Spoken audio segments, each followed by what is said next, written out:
Hello guys, ഇന്ന് 4 മണി ചായക്ക് അച്ഛന് അരിനുറുക്ക് കഴിക്കാനൊരാഗ്രഹം കേട്ടോ. അപ്പം എന്നാൽ അതൊന്ന് ഉണ്ടാക്കി നോക്കണമല്ലോ. ഞാൻ ആദ്യമായിട്ടാണ് ഈ സംഭവം ഉണ്ടാക്കി നോക്കുന്നത്. ശരിയാവോ എന്നൊന്നും അറിയില്ല കേട്ടോ. അതുകൊണ്ട് ഞാൻ ഉണ്ടാക്കുന്ന വിധമൊന്നും ഇതിലിട്ടിട്ടില്ല. പക്ഷേ ഞാൻ പ്രതീക്ഷിച്ചതിലും അടിപൊളിയായി കേട്ടോ. ഇനി ഉണ്ടാക്കുമ്പോൾ ഞാൻ എന്തായാലും ഇതിൻ്റെ റെസിപ്പി ഇടുന്നതായിരിക്കും. അർജുൻ പുറത്ത് കളിച്ചുകൊണ്ടിരിക്കുകയായിരുന്നു.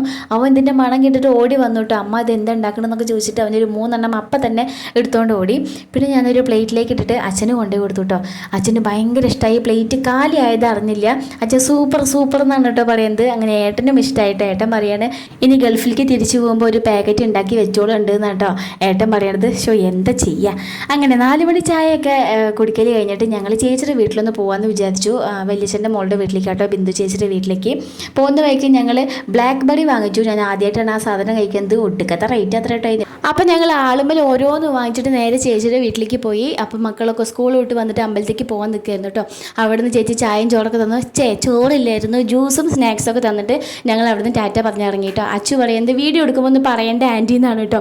വരുന്ന വഴിക്ക് ഞങ്ങൾ എടപ്പാലുള്ള ബോംബെ ബസാറിലൊന്ന് കയറി കേട്ടോ. എപ്പോഴും അതുവഴി പോകുമ്പോൾ കണ്ടും തോച്ച് നോക്കാറേ ഉള്ളൂ. ഇപ്രാവശ്യം ഏട്ടനും മകിക്ക് കൂടെ ഉള്ളപ്പോൾ അവരെയും വലിച്ചുകൊണ്ട് ഞങ്ങൾ അതിനകത്തേക്ക് കയറി. ബാക്കിൽ നിന്ന് എടിയെന്ന് വിളിക്കുന്നുണ്ട് കേട്ടോ. പക്ഷെ ആര് മെയിൻ ചെയ്യണം. അപ്പോൾ ഞങ്ങൾക്ക് ഉള്ള സാധനങ്ങളും വീട്ടിലേക്കുള്ള അത്യാവശ്യ സാധനങ്ങളൊക്കെ വാരി വലിച്ചിട്ടു. അർജു ആണെങ്കിൽ ചെരുപ്പ് വാങ്ങിക്കണം എന്ന് പറഞ്ഞിട്ട് ഇന്ന് വീട്ടിൽ നിന്ന് ഇറങ്ങുമ്പോഴേ ചെരുപ്പ് ഇടാതെയാണ് കേട്ടോ വന്നിട്ടുള്ളത്. പക്ഷെ അവന് ഒരു ചെരുപ്പ് പോലും അവൻ്റെ സൈസിനുള്ളത് അവിടെ നിന്ന് കിട്ടിയില്ല കേട്ടോ. ഒരുപാടുള്ളതുകൊണ്ടായിരിക്കാം ചിലപ്പോൾ. അങ്ങനെ ഞങ്ങൾക്ക് ആവശ്യമുള്ള സാധനങ്ങളൊക്കെ ആയിട്ട് ഞങ്ങൾ അവിടെ നിന്ന് ഇറങ്ങി. അവിടുന്ന് പിന്നെ ഞങ്ങൾക്ക് ഓരോ ടോപ്പ് ഏട്ടൻ സ്പോൺസർ ചെയ്തിട്ടുണ്ടായിരുന്നു കേട്ടോ. അപ്പം ഞങ്ങൾ നേരെ ഒരു തുണിക്കടയിൽ കെട്ടിയിട്ട് ഞങ്ങൾ രണ്ടുപേരും ഓരോ ടോപ്പ് എടുത്തു. എന്നിട്ട് നേരെ വീട്ടിലേക്ക് പോന്നു. വീട്ടിൽ കയറിയില്ല. വീട് എത്താൻ നേരത്ത് നല്ല മഴ, അടിപൊളി മഴ കേട്ടോ. അപ്പോൾ ഏട്ടനാണെങ്കിലോ മഴയത്ത് ഡ്രൈവ് ചെയ്യുന്നത് ഭയങ്കര ഇഷ്ടമാണ്.